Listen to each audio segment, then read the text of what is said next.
enfin... Tu vois, on en est à... Moi je bois vos paroles depuis tout à l'heure. Non, mais je comprends pas grand-chose. Et tu vois, la question que tu posais, parce que tu coûtes à RMC 1 million. Ce que je fais gagner. Vive le ping. Jeudi 14h30 collège Ligue 1. Moi, je retiens quand même que ce sera pas mal. Que Arthur a entendu donc le Jambière il y a 6 mois. C'est le seul mec qui s'est pas marré la semaine dernière.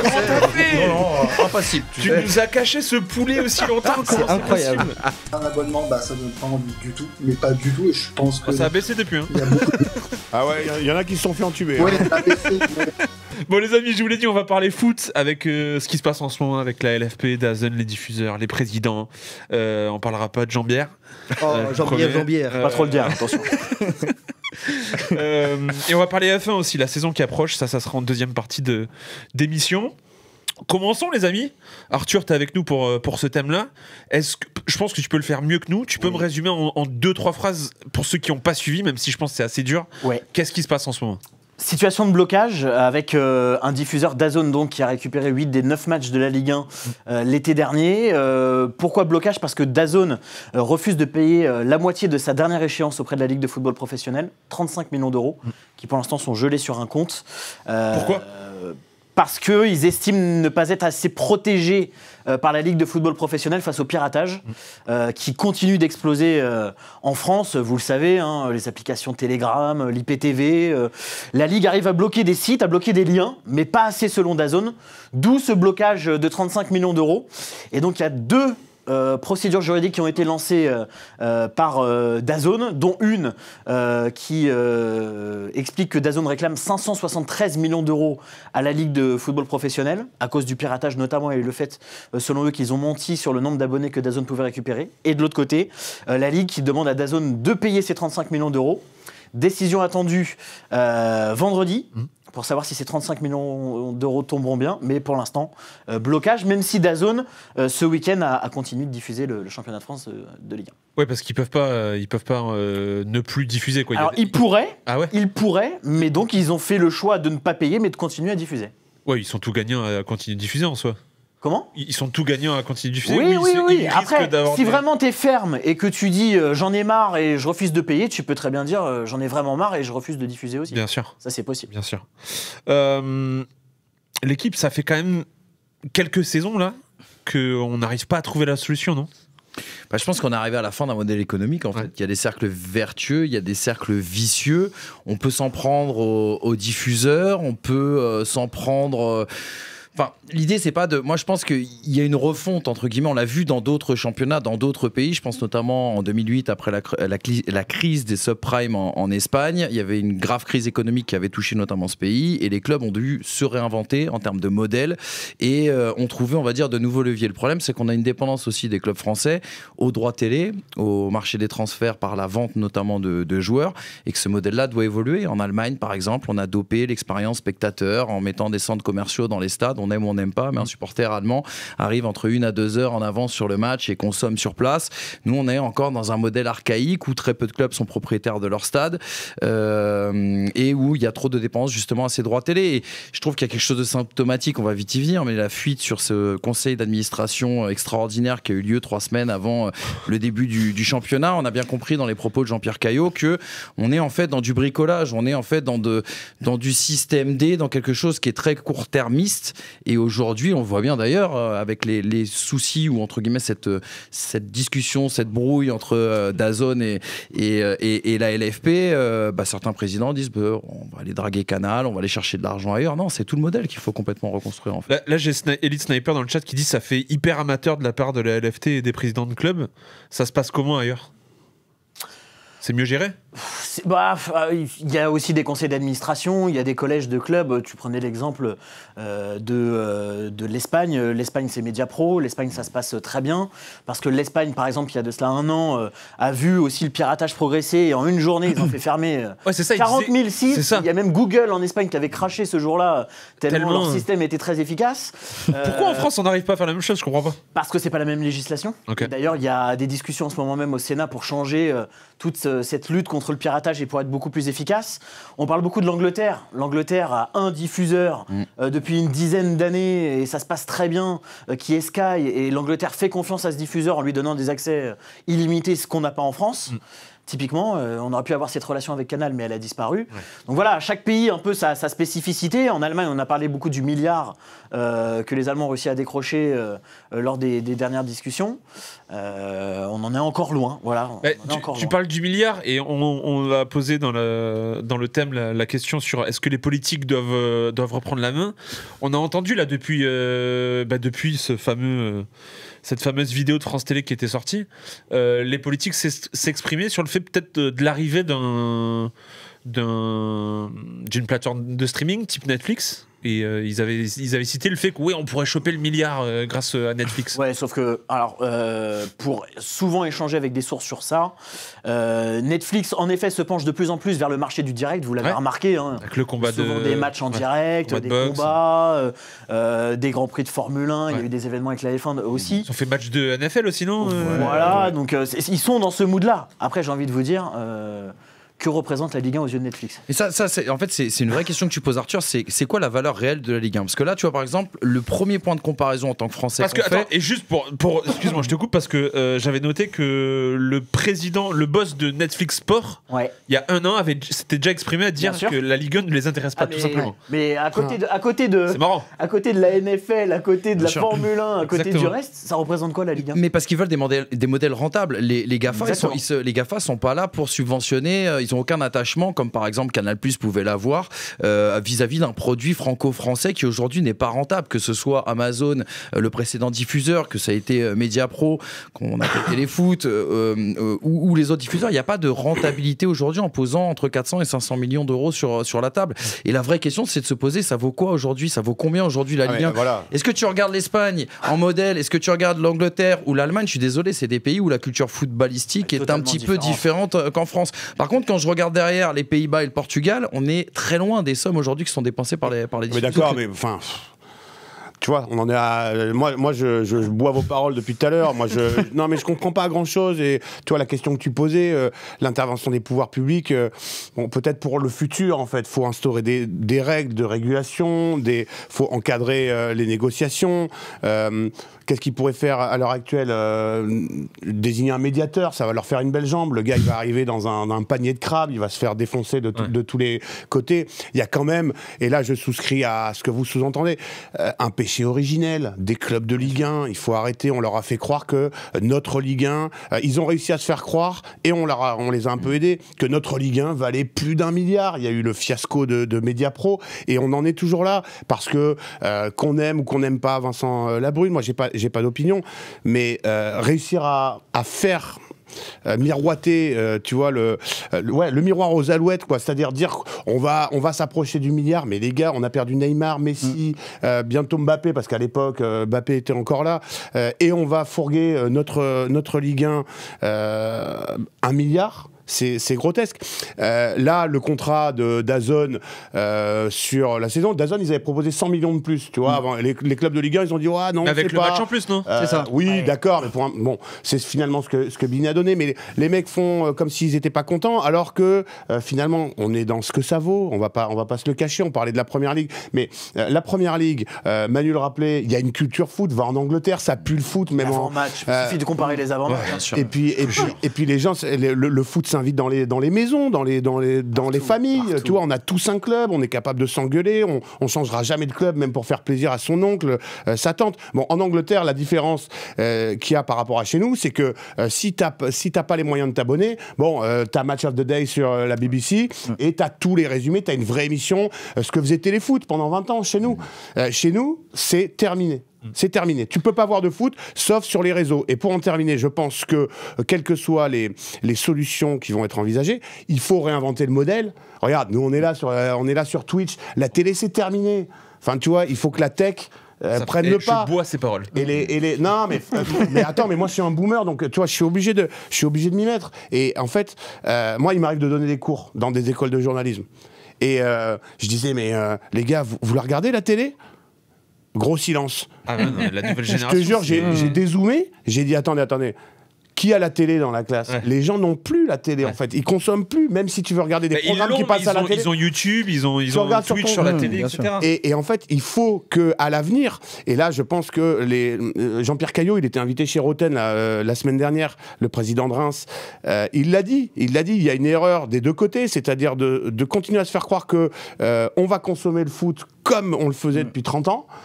Et il faut que les diffuseurs ils se mettent, et que nous on oblige les diffuseurs à réfléchir aux nouvelles façons de consommer le foot. Et c'est là que les clubs déconnent, parce que en effet, trop tributaires des transferts, pas assez de revenus. Et on fait pas bien les choses, parce que même quand on essaye, moi quand il y avait encore de la Ligue 1 à Bordeaux, quand tu essayes de faire des animations, les gens, ils n'ont pas ça en eux. En effet, ils arrivent au dernier moment au stade. Donc il faut réinventer les moyens de consommer avant tout. Est-ce que le foot, il n'est pas à deux doigts de le business, hein, le modèle du foot n'est pas à deux doigts de se casser la gueule? En France, en tout cas, je pense qu'on est tous d'accord. On parle depuis tout à l'heure de modèle qui va. On n'a pas parlé des salaires. Typiquement, les salaires en France. Mais est-ce que ce qui se passe en France, c'est pas prémonitoire de ce qui peut se passer partout? Non, je pense que c'est justement, c'est plus une conséquence d'une bulle spéculative qui est en train de péter au niveau mondial. Après, en France, il y a des choses qu'on ne fait pas par rapport à ce que font les étrangers. On a du retard. Sur le storytelling, on est à la rue. On a du retard. Je trahis aucun secret en disant que les gens qui ont déjà travaillé sur la Ligue 1, pour faire un sujet d'avant-match, pour ouvrir un petit peu, décloisonner, et ça date pas de DAZN, hein, je veux dire, les mecs de Canal s'en plaignaient, les mecs de Téléfoot s'en plaignaient. On a compris que t'essaies de garder ton emploi. Il faut bouffer les gars, non je rigole. Mais ce que je veux dire par là, tu vois, c'est qu'il y a un vrai problème. Je donne un exemple, tu veux faire un focus sur l'attaque de telle équipe en avant-match, on t'envoie un défenseur en interview. Tu vois, la Formule 1, on va en parler tout à l'heure, mais je te jure, véridique, hein, ça m'est arrivé il y a quelques semaines. Un exemple, la F1, il y a 5 ans, c'était le sport le plus ringard de tous les sports. C'était le sport le plus ringard. Les mecs ont ouvert... Oui, mais ça s'est fait racheter par des gens qui savaient vendre aussi. Oui. Liberty Media. Ça là-dessus, t'as raison. Mais ce que je veux dire par là, ils ont ouvert, ils ont fait du storytelling, ils ont fait une série. Et aujourd'hui, tu sors en soirée, tu parles de Formule 1, t'es le mec le plus in de Paris, quoi. Donc, il y a un moment donné, il va falloir réfléchir, je te dis, au produit global.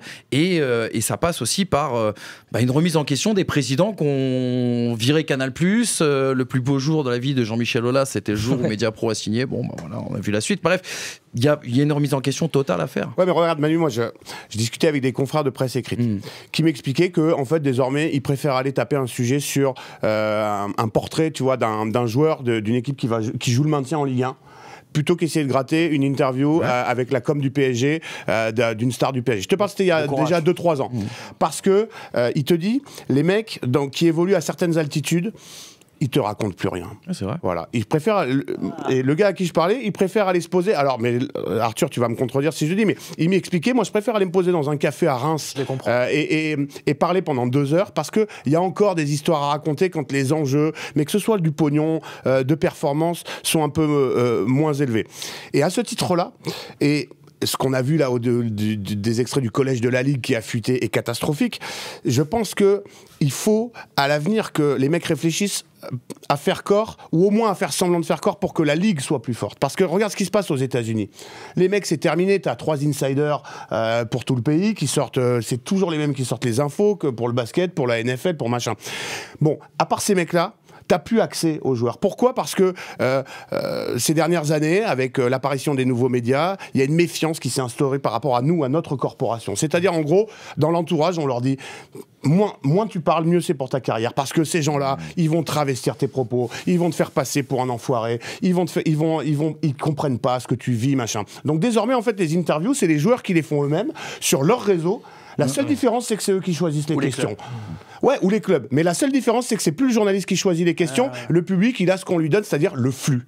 Le flux, et on est dans une époque de flux. Donc, ce qu'il faut, c'est que les ligues, elles soient fortes. Parce que, pour rebondir sur ce que dit Manu, les ligues, en gros, en NFL, en NBA, bon, t'as l'obligation de venir en conf de presse. C'est simple. T'es copain avec les journalistes, t'es pas copain. Tu viens. Si tu viens pas, y a pas de problème, frérot. C'est $50 000 d'amende. En France, c'est ça. T'as des amendes pour les. Ouais, mais je veux dire, comparativement au salaire, ça. C'est pas 50 000 €. Ce que je veux dire, c'est que voilà. Donc, c'est beaucoup. C'est 50 balles. Mais au moins, le mec il vient en conf de presse. Ok, il te sert la soupe. Bon voilà. Mais t'as la matière qu'il t'a donnée et tu te démerdes avec. Mais au moins, moins tu peux encore les déboîter, les mecs, s'ils sont pas bons, et tu fais ton job. Alors que là, on est dans un entre-deux où le copinage c'est terminé, mais si tu veux quand même avoir une bonne interview, faut quand même être sympa, mais donc faut pas dire qu'il a fait un mauvais match. Et donc en fait, les ligues doivent, je pense que la LFP doit être plus forte pour instaurer des règles. Tu signes en Ligue 1, dans le contrat que tu signes avec n'importe quel club, tu es obligé de venir en conf de presse, tu es obligé d'accorder tant de temps par semaine aux médias. Et ça aussi, si tu crées du contenu, si tu crées une expérience pour le consommateur nouvelle, tu vas générer de l'intérêt, donc des revenus. Il y a un bon exemple de ça, c'est la chaîne YouTube de la Ligue. Typiquement, il y avait un super film qui est sorti en début de saison. En vrai, il était bien travaillé. C'était un super film qui proposait une identité pour la Ligue. Et au final, depuis, quand je suis parti regarder tout à l'heure par curiosité, t'as pas du tout de continuité. T'as des résumés que tu trouves ailleurs et t'as des highlights. Et en réalité, tu crées pas de récit autour de ton produit. 1,5 million, donc dans le contexte, ils sont pas contents des retombées. Ouais, ils sont pas contents. Et ça coûtait 1,5 million. Donc surtout, je pense qu'aujourd'hui, remettre 1,5 million dans un clip promotionnel. Mais pas forcément 1,5 million. Tu peux aussi envoyer, tu vas avoir une stratégie un peu plus réfléchie. Là, typiquement, ils font d'autres contenus. Ils font des interviews un peu magazines. Mais une interview avec Djibril Cissé qui va sortir bientôt. La création digitale, t'aurais pu utiliser 1,5 million pour la saison, je pense. Ah ouais, faire du bon contenu, réseaux sociaux. Je voulais taper un peu du poing et montrer c'est quelque de la chose mauvaise gestion. Toi, c'est à peu près ce que tu coûtes à RMC, 1 million, ce que je fais gagner. C'est ce que je fais gagner. Vive le ping. Arthur, après on va voir Sébastien qui m'a écrit, il m'a envoyé un DM cet après-midi, il voulait réagir. Du coup, je lui dis vas-y, ramène-toi dans le Sport Club, il n'y a pas de problème. Avant ça, parce que tu sais aussi le PSG et toutes ces histoires de foot, etc. On a entendu que un des petits trucs qui a fait tilter, c'est ce fameux match à Bein. Et on sait que le patron de Bein, entre guillemets, c'est Nasser. Ouais. Est-ce que ça, on a un vrai conflit d'intérêts ou pas? Alors, comment t'expliquer? Pour vraiment tout te dire, il y a donc cet extrait qui est sorti, dévoilé par nos confrères de France Télévisions. Le jour J, j'avais pu écouter cette réunion. Le jour J, le 14 juillet. Le 14 juillet. Oh, t'es chaud. J'avais pu écouter cette réunion, donc c'est une réunion qui a duré... C'est une vraie réaction. C'est une réunion... C'est la première fois que j'en parle. C'est une réunion qui avait duré 1h30, 2h. J'étais avec Loïc Braillet, on était à l'Euro, je m'en souviens très bien, on était à Düsseldorf, dans le hall de l'hôtel. Et on écoutait cette réunion-là, donc on a été aussi choqués des mots qui avaient pu être tenus. Et il y a un moment dans la réunion, peut-être que ce sera sorti plus tard par nos confrères de France Télévisions, il y a un moment dans la réunion où il est question de beIN Sport et il est question de financier. Et à ce moment-là, Nasser Al-Khelaifi dit stop, je suis doublement concerné, on parle de financier, donc je quitte la réunion. Intéressant. Et à ce moment-là, il a donc quitté la réunion. Et je sais que, pour avoir aussi entendu d'autres conseillers d'administration, il l'a déjà fait. C'est-à-dire que là, très clairement, dans les discussions qui sont sorties, on ne parle pas de financier, c'est pas de la négo, c'est pas du deal. C'est vraiment de l'ego, c'est de toi tu comprends rien, il vaut mieux faire ça. C'est pas du financier et de l'accord. Quand il a été question de financier et d'accord, là, Nasser Al-Khelaifi a dit tout de suite non, arrêtez-vous là, moi je peux pas m'intervenir, il faut que je sorte de la réunion. D'autant qu'il a l'habitude, je crois, je parle sous ton contrôle, de quitter les délibérations des conseils d'administration. Là, techniquement, c'est même pas un conseil d'administration, c'est un collège de la Ligue. Exactement. Donc, c'est-à-dire qu'il était même pas obligé de le faire en plus. Exactement. Et de façon très réglo, entre guillemets, mais bon, c'est la loi, il a donc décidé de quitter plusieurs fois ces réunions-là, dès qu'il était vraiment question de financier avec beIN Sport. Mais Nasser, on a vu l'extrait, franchement, il est un peu rétif à la contradiction, il faut qu'il prenne des cours de diplomatie, tu vois, il faut qu'il apprenne à être contredit. Mais tu vois, il faut juste qu'il comprenne, il faut que Nasser comprenne que les autres présidents soient tentés de parler de conflit d'intérêt. Mais est-ce qu'il y a vraiment un conflit d'intérêt? Parce qu'on a la mémoire courte, moi je l'ai souvent déboîté, Nasser. Il a beaucoup de défauts, Nasser, et je pense qu'il ferait bien de respecter un tout petit peu plus le dialogue. Un truc, c'est que Collège Ligue 1, il y a des présidents qui ne sont pas dans le conseil d'administration. Ouais. Donc, typiquement, ceux qui prennent la parole, Joseph Augourlian, il n'est pas dans le conseil d'administration. John Textor, il n'est pas dans le conseil d'administration. Donc, ces deux-là n'ont pas eu les exemples dont je viens de vous parler, où dans les conseils d'administration, au moment de parler des financiers, lui, là, il le voit faire toute la réunion. Ils n'ont pas le contre-exemple. Ou quand Nasser quitte ses réunions. Après, dernière chose, pour avoir entendu d'autres réunions, encore une fois, là, c'est allé très très haut ce jour-là. Faut pas croire que c'est comme ça tout le temps. Okay. Alors, Jean-Pierre Caillot a dit c'est dommage que vous n'ayez pas les extraits du suivant parce qu'on s'est bien marré aussi. Entre guillemets, mais ce jour-là, à titre de comparaison, vraiment, ce jour-là, c'était monté très très très haut. Okay. Juste pour terminer, moi je trouve que là, le procès qu'on fait à Nasser, il est un peu injuste cette fois-ci parce que heureusement que le Paris Saint-Germain est là. Heureusement que le Paris Saint-Germain fait vivre. Tu sais, c'est Bien quand même sûr. la vache à lait du football français, du football européen. C'est-à-dire que n'importe quel joueur, quand c'est Paris qui veut l'acheter, tu fais fois 1,5 la valeur, tu vois. Et heureusement qu'ils irriguent un petit peu avec leur cash les clubs Mais français. quelque part, tu pousses pas aussi les clubs à changer de modèle. On en revient à la même chose. Ouais, si mais bon. ça irrigue et à la fin on retrouve une C'est situation toujours le débat sur aujourd'hui, la fameuse la pseudo-locomotive, tu vois ce que Ouais. je veux dire. Heureusement, enfin, je pense que la situation elle pourrait être encore pire s'il n'y avait pas Nasser et le Peut-être, mais Qatar en à la termes de tête du Paris storytelling, tu aurais aussi autre chose. Enfin, je pense qu'aujourd'hui, la surdomination du PSG, elle est pas du tout, en tout cas, bénéfique pour le championnat. Peut-être que financièrement, ça l'a été un moment. Aujourd'hui, c'est très compliqué de tenir ce propos, je trouve. Et aujourd'hui, on a un modèle qu'on doit changer, salaire, on l'a dit tout à l'heure. On a parlé aussi du produit. En fait, c'est les recettes. On doit trouver des nouveaux moyens de faire des Là, recettes. je te suis totalement. Et après, les charges fixes globalement des clubs qui sont beaucoup trop élevés. Donc, je pense que ce qui a été fait à une époque en Première Ligue, on se rappelle l'historique en Première Ligue, la création de la Première Ligue, ça a été un peu ça. C'était un championnat qui, voilà, c'est un championnat qui ressemblait pas à grand chose et qui a réussi à se transformer. Regardez où ils en sont aujourd'hui. Je pense qu'il faudrait peut-être aussi se regarder dans le blanc des yeux et pas être aidé cette fois-ci par CVC ou même. Là, je non, mais ce que je veux dire, c'est qu'aujourd'hui, les clubs français regardent peut-être pas les problèmes en face parce qu'ils ont été soutenus financièrement. Et je sais que le thème d'aujourd'hui, c'était est-ce que les pouvoirs politiques doivent intervenir. Est-ce qu'une fois de plus, on va parler argent ou est-ce qu'on va parler compétences? Parce que c'est ça qui manque aujourd'hui. C'est quelqu'un qui montre le chemin et qui est suivi. Et je pense que c'est le vrai sujet du foot français aujourd'hui, c'est trouver un cap et accepter peut-être d'être dans le dur pendant quelques temps. En attendant, pour le storytelling, les embrouilles et les règlements de compte, ça peut pas nous faire de mal. Oui, On se régale. on a tous aimé le chapeau hier soir. Le chapeau de cow-boy, c'était merveilleux. C'était merveilleux. Ligue 1 vendredi. Vendredi. Bloqué, hein. Bloqué la journée. Parce que, Je vais rester avec toi vendredi. Bah oui, il invité à chaque fois. Jeudi, pardon, je t'ai dit. Jeudi. Parfait, vendredi en vrai, je suis en repos. Jeudi 14h30 collège Ligue 1. Moi, je retiens quand Je même pense que ce sera pas mal. que Arthur a entendu donc le Jambière il y a 6 mois. Je te jure, il a gagné pour lui. C'est le seul mec qui s'est pas marré la semaine dernière. Comment t'as fait? Non, impassible. Tu nous as caché ce poulet aussi longtemps. Comment c'est incroyable. possible? Bon, attendez les gars, on a Sébastien qui attend. C'est mieux. Je te jure, tu m'étonnes. Je vous ai dit, on a Sébastien qui est avec nous. Sébastien qui donc m'a écrit cet après-midi en DM. J'ai vu, il a commencé à m'écrire des pavés et tout. Je suis attends frérot. Viens dans le Sport Club ce soir. On en parle. Sébastien, tu nous entends? Ouais, je vous entends, ouais. Je te pique ta vanne, Manu, mais très beau maillot du Stade Rennais. Ravi d'avoir un breton avec nous. Tu vois, je te la pique. Tu vas bien? Exactement. Oui, très bien, ouais. Du coup, vas-y, je t'en prie, vas-y, je te laisse parler. Je vais essayer d'être bref, hein, même si le sujet demanderait des... T'en fais pas. Je sais qu'en ce moment la mode est à bref, mais t'en fais pas. Non, moi je suis un joueur, je joue au foot depuis très très longtemps et comment dirais-je, j'ai pu voir comment a évolué le football depuis un certain nombre d'années et sans vouloir faire mon réactionnaire quoi. Et moi je trouve que le football évolue. Alors il y a une réflexion tout à l'heure quelqu'un disait qu'il n'y a pas de culture foot en France et en fait je suis pas du tout d'accord là-dessus. Je trouve qu'il y a une culture foot, mais en fait, il faut peut-être distinguer la culture spectateur et la culture joueur, parce qu'on produit des joueurs comme peu de pays peuvent le produire en France. Ça, c'est une chose. On a eu des centres de formation exceptionnels, Nantes, mais maintenant d'autres. Je pense qu'on est capable de produire des joueurs. Donc, je pense qu'il y a une vraie culture foot de joueurs, peut-être moins de spectateurs. Moi, je dois avouer que payer 40 €, 30 € par mois à un abonnement, ça donne pas envie du tout, mais pas du tout. Et je pense que ça a baissé depuis. Hein. Il y a beaucoup de... Ah ouais, il y en a qui se sont fait entuber. Oui, ça a baissé. Et on met 15 € Netflix plus 15 € machin. À la fin, clair. Ça fait je sais pas. Tu l'as pris l'abonnement toi en début de saison?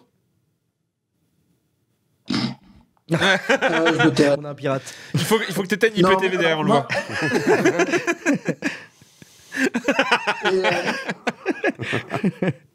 Vas-y, je regarde très peu les matchs. Je regarde Canal Plus avec la Ligue des Champions. J'avais suivi Brest cette année. Je trouvais ça exceptionnel de les voir jouer. Ça va, t'as assumé? Moi, personnellement, je vais juste te dire une chose. Mon analyse, c'était... je suis enseignant aussi dans la vie. Et comment dirais-je, il y a beaucoup de jeunes qui veulent devenir joueurs pro, etc., qui m'ont parlé parce qu'ils savent que j'étais joueur, machin, etc., etc. Et ils savent, etc. Et en fait, comment dirais-je, j'ai perdu ce que je voulais dire. Si tu veux. Mais qu'est-ce que tu penses de Valdemar Kita? Non, je déconne. Je plus vois, il n'y a pas de problème. Le football, le FC Nantes, c'est le passé maintenant. Mais voilà, ce que je voulais dire, c'est qu'un système. Le livre, je ne sais pas si vous l'avez lu, le livre de Jérôme Latta sur ce que le football est devenu m'a donné m'a fait beaucoup réfléchir sur ce que est devenu. Moi, j'invite aussi à lire le bouquin qui s'appelle de Jean-Claude Michel, Le plus beau but est une passe. C'était une passe. Et en fait, pour moi, le football a perdu de sa dimension politique. C'est-à-dire que moi, mon plaisir, je joue encore au foot, j'ai 50 ans, je joue au foot, et en fait, j'ai beaucoup plus de plaisir d'aller jouer avec des copains que de regarder le foot à la télé. Et en fait, je trouve que le football a perdu cette dimension-là, et d'aller voir juste jouer la dimension sociale, quoi. Et quand je vais dans un stade maintenant, alors moi j'habite à Toulouse, quand je vais à Toulouse, ça va, c'est sympa. Je trouve que le stade, il reste chaleureux, mais il y a des stades, genre Monaco, c'est un centre commercial, par exemple, tout à l'heure, on m'a dit, ouais, faut faire des centres commerciaux, mais au secours, je veux pas que les stades de foot deviennent des centres commerciaux, c'est pas possible, quoi. Voilà, ça fait peut-être un peu réac, mais il y a un côté quand même, il y a une esthétique dans le football qui me paraît quand même, perdre. Voilà. Bon, voilà ce que je voulais dire. Je trouve que ce qui se passe aujourd'hui, au niveau des droits télé, on est dans les conséquences d'un système totalement inégalitaire. Voilà, pour moi. Et la France, c'est le perdant. Je comprends de fou ton avis de fan qui est le nôtre aussi, assis sur le canapé. Merci beaucoup, Seb, en tout cas. De rien. On te fera revenir pour parler de Kita, t'en fais pas, je te promets. Bye Seb, bonne soirée. Ciao, Seb. Il y a un truc intéressant dans ce qu'a dit Sébastien à l'instant, c'est aussi peut-être, on a tous connu, tu sais, l'époque où on téléchargeait de la musique en MP3, machin, les films, etc. Et peut-être que le football ou le sport même en général, tu vois, est peut-être aussi à la croisée des chemins entre le prix, on va dire, d'un produit, les possibilités aujourd'hui du pouvoir d'achat du français, et peut-être réfléchir aussi également, parce qu'on a beaucoup parlé à la remise en question du diffuseur, la remise en question du club, de la ligue, mais peut-être aussi également que dans l'offre et dans la manière d'amener l'offre. Je sais que Jean-Michel Aulas avait parlé il y a quelques années d'un Deezer ou d'un Spotify justement du foot et de la Ligue 1. Je ne sais pas comment ça peut être mis en place en tout cas, mais il y a peut-être une réflexion à avoir. Est-ce que c'est pas le sens de l'histoire? Parce que la réalité, il y a des chiffres quand même qui sont sortis sur... parce que la question, c'est les politiques doivent-ils reprendre la main? Moi, je pense que... Et je vais répondre à ta question en répondant à cette question-là. Je pense que la problématique, c'est qu'on est dans un libéralisme exacerbé aujourd'hui dans le football. On changera pas cet aspect-là, malheureusement, du foot. Mais la réalité, c'est que donc, le politique ne peut pas intervenir aujourd'hui pour faire des micmacs et trouver une solution financière pour les clubs. Par contre, le politique doit absolument intervenir concernant le piratage. Parce que, en fait... Moi, je comprends que Sébastien, 40 € se fasse trop cher pour lui. Mais en même temps, en fait, nous, dans nos métiers, on peut pas non plus complètement se marrer de mecs qui prennent l'IPTV parce que on y est tous confrontés. Aujourd'hui, peut-être que DAZN y est plus confronté que d'autres diffuseurs, mais il va y avoir un effet de ruissellement sur Canal+, sur Beansport, sur les offres payantes d'autres diffuseurs. Et aujourd'hui, c'est ton écosystème qui se casse la gueule. Et à partir de ce moment-là, il va falloir changer l'écosystème et trouver une nouvelle manière de faire. Quand tu prends ton IPTV pour aller à la Ligue 1, mais tu vois que t'as Canal et toutes les autres chaînes, tu dis pourquoi y aller, quoi. Juste un exemple. Arthur voulait y aller. Juste sur l'intervention des politiques, pour rebondir sur ce que tu disais, il y a un état-major des sports qui est organisé par la Fédération française de football, état-major du foot français en particulier. Ça, ce sera début mars, sachant que la Ligue de football professionnel est sous la tutelle de la Fédération française de football. Donc autrement dit, si les choses doivent bouger, ça vient d'abord de Philippe Diallo. Et alors, on sait que la ministre, je la voyais à l'image il y a quelques instants, guette tout ça un peu de loin. Pour l'instant, elle n'intervient pas beaucoup. C'est assez étonnant d'ailleurs, au vu de la situation. Mais voilà, Marie Barsac, la ministre des Sports, qui surveille tout cela, mais on sent que ça prend du temps et que ça vient de très loin, et que de l'autre côté, on a un Vincent Labrune qui a pu être tensé là depuis plusieurs semaines et qui reste très solide et très soutenu aussi par ses fidèles dans le conseil d'administration. Ouais, non, moi ce que je voulais dire, c'est juste un exemple précis. Je comprends pas pourquoi tu peux pas acheter un match. Voilà. Pourquoi t'es obligé Bah ouais, le pay-per-view. Alors, pourquoi t'es obligé de question légale, t'infuser je crois, non, T'es obligé c'est de t'infuser toute une saison. il n'y a pas de question légale. Alors, Amazon vient de faire un deal avec la Ligue de football professionnel en Angleterre. Ouais, Pourquoi 12 euros. C'est 2 livres 29 Ouais. le match, si je dis pas de bêtises. Ça vaut, alors là, ça vaut pour la prochaine journée, il y a une liste de matchs qui est sortie. Amazon dit, voilà, si vous voulez tel match, c'est 2 livres 29. Et c'est peut-être ça que la l'Arcom Tu sais que, juste qu'on rappelle, doit le imposer. pay-per-view, c'est que tu payes pour. À la séance. Voilà. Tu payes Comme, au match. Voilà, Ah, mais exactement. alors, Comme tu sur payes ton l'UFC, match. etc. L'effet pervers de ce truc-là, c'est que tu auras plus de gens qui vont acheter des matchs du PSG et de Marseille. Et que vont faire les clubs derrière? Et ils vont demander Ils plus. vont dire, bah attendez, on représente 70% du trafic et on prend 20 ou 30% de la Ouais, redistribution. mais c'est là que les pouvoirs publics Voilà. ont un rôle et Oui, l'Arcom là, en par disant contre, voilà, tu les cadres. gars, vous bataillez pas, c'est le produit, c'est un match de la LFP, c'est pas un match du PSG, donc c'est le même prix pour tout le monde. Ouais. Mais enfin, ça paraît aberrant. Aujourd'hui, tu vas chercher des gens. Moi, typiquement, dans ma famille, mon père, il aime plus le foot. Mais un PSG Monaco, ça peut le chauffer, tu vois, de temps en temps, s'il y a du suspense. Et typiquement, je pense qu'il y a énormément de gens qui sont pas des dingos, qui, tu vois, un Brest-Reims, ça les chauffe pas, ils connaissent pas un joueur, mais voilà, à un prix abordable. Bon, tu es un peu plus cher quand c'est Manu qui commande, tu vois, mais tu fais monter les tarots, quoi. Attends, ça va, il a été cool, il a dit dans ce sens-là. Moi, j'aurais été à l'inverse, tu vois. Moi, j'aurais dit moins cher quand c'est magnifique. En vrai, je me suis tâté, j'ai tiré le frein à main, je me suis dit c'est la deuxième qu'on fait ensemble, je vais y aller mollo. C'est très drôle.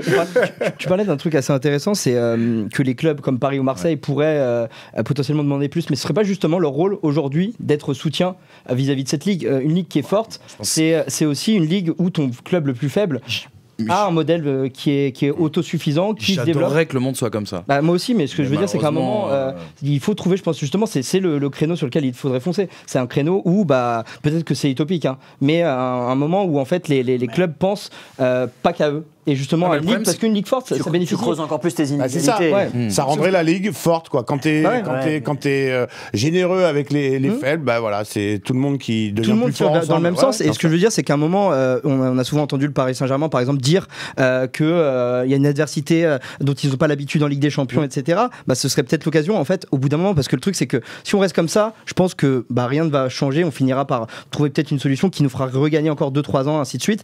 C'est peut-être le moment, justement, de se poser et d'enfin tirer dans le même sens. Moi aussi, je suis dans la team idéaliste, Voilà. je suis avec Ouais. toi. Moi, j'avais une idée en prenant l'exemple. J'ai peur.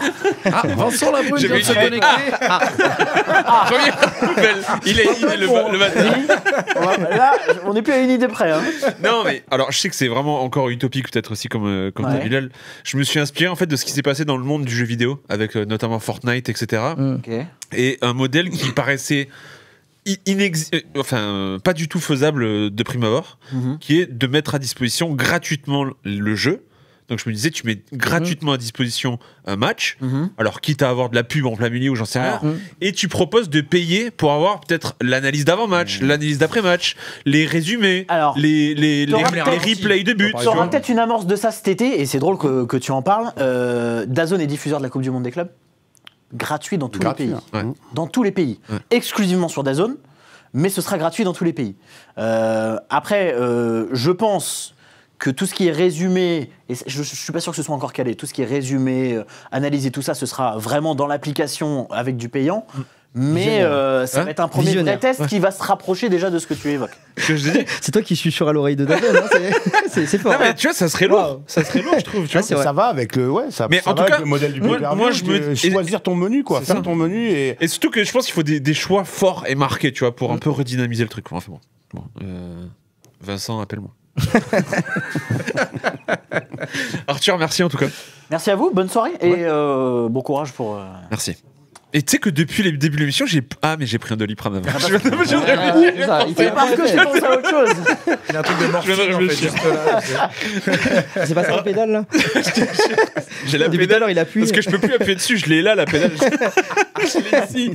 Je l'ai dans les mains en fait. Bon bref, je me lèverai les mains derrière. Arthur, tu peux laisser ta place à Sou. Merci beaucoup encore une fois Arthur. Arthur. On accueille Sou comme d'habitude qui va nous, en lien avec le thème, le premier thème, va nous proposer quelques codes sympas sur Winamax. Bonsoir tout le monde. Notre partenaire. Ça va. Salut. Tout le monde va bien? Ça va, Sou? Ouais, bah tout le monde va bien, excuse-moi. Il y en a un, il traîne la patte. Je peux même pas la traîner, frère. Ouais, J'ai je mal. te jure.